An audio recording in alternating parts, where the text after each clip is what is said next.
What is Westringia blue gem? Westringia blue gem is one of my favorite plants to grow in the garden.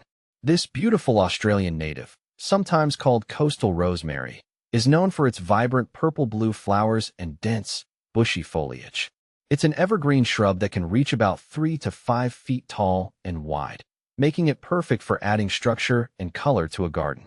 I often use it for hedging or as a stunning standalone plant because of its resilience and year-round appeal.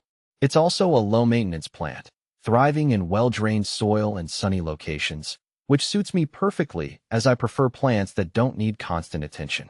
How do I care for Westringia blue gem?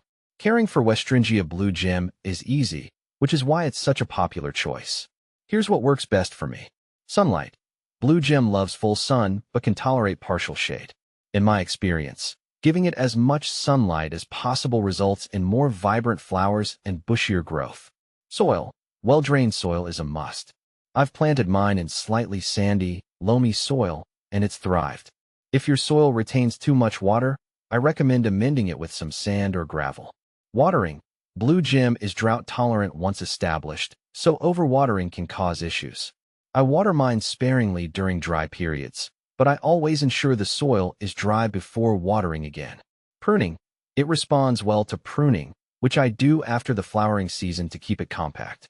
This also encourages new growth and keeps it looking fresh. Fertilizing. I usually skip fertilizing Westringia blue gem since it doesn't need much feeding. If you want to boost its growth, a light application of slow-release fertilizer in spring can be helpful. How do I propagate Westringia blue gem? Propagating Westringia blue gem is simple, and I've had great success with cuttings. Here's my process. Take cuttings. In spring or early summer, I take 4 to 6 inch semi-hardwood cuttings from a healthy plant.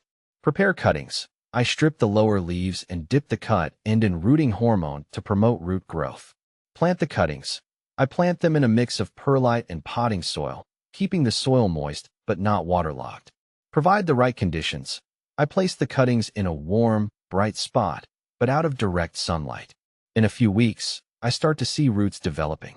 Once the cuttings are established, I transplant them into the garden. It's an easy and inexpensive way to grow more blue gems. What can I plant with Westringia blue gem? I love pairing Westringia blue gem with other drought-tolerant plants. Some of my favorite companions are lavender. Both plants thrive in similar conditions, and the purple hues of lavender complement blue gem's flowers perfectly. Grevillea. Another Australian native, Grevillea adds a unique texture and a splash of color to the garden. Kangaroo paw. This striking plant adds vertical interest, contrasting with the more rounded shape of Westringia blue gem. These combinations create a vibrant, water-wise garden that requires minimal maintenance. Is Westringia blue gem toxic? One of the things I love about Westringia blue gem is that it's non-toxic to both humans and pets. I don't have to worry about curious animals or children accidentally ingesting it, making it a safe addition to family gardens. What are the benefits of Westringia blue gem? Westringia blue gem offers plenty of benefits that keep me coming back to this plant. Here's why I think it's worth having. Low maintenance. It doesn't demand much attention, making it perfect for busy gardeners like me. Drought tolerant. Once established, it thrives on minimal water. Attractive blooms. The purple-blue flowers bloom for much of the year, adding constant color. Versatile. Whether I'm using it as a hedge, ground cover, or feature plant, Westringia blue gem always performs well. Coastal tolerance. I live near the coast, and blue gem is perfect for coastal gardens, tolerating salty winds and poor soils. Common problems with Westringia blue gem. Even though Westringia blue gem is hardy, it's not without a few challenges. The most common problem I've encountered is overwatering. When I first started growing it, I made the mistake of watering too often, and the plant became prone to root rot.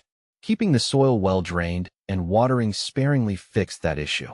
Occasionally, I've noticed spider mites or aphids, but a strong jet of water usually takes care of those.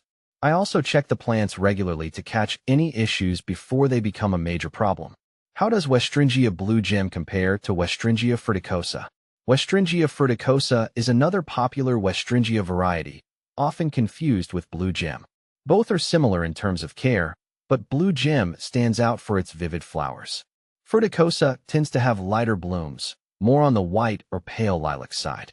Blue Gem's intense blue-purple flowers are what I prefer, especially for adding color to my garden. Both are excellent choices for low-maintenance gardening.